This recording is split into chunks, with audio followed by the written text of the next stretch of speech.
ఒక మంచి పని చేస్తుంటే మన మానవులే కాదు, దేవుడు కూడా సహాయపడతాడు. ఏ విధంగా అంటే,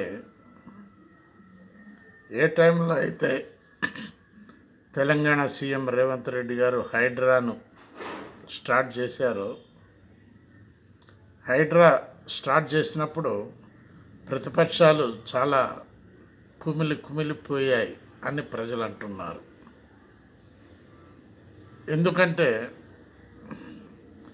మూసీ నదిలోంచి ప్రజలను బయటపడేస్తున్నారు, మూసీ నదిలో ఉన్న ఇళ్లను కూల్చేస్తున్నారు, మేము అక్రమంగా కట్టిన ఇళ్లను కూల్చేస్తున్నారు అని ప్రజల కంటే ఎక్కువ బాధపడ్డది రాజకీయ పార్టీలే.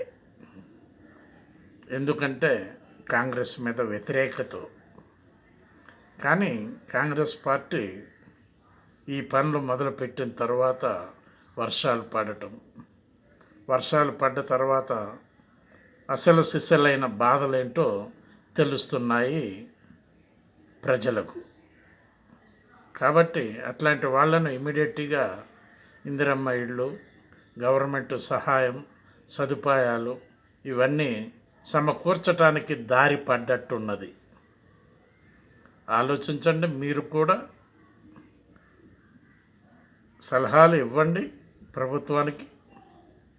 బాలసాని వీరప్రసాద్, హైదరాబాద్.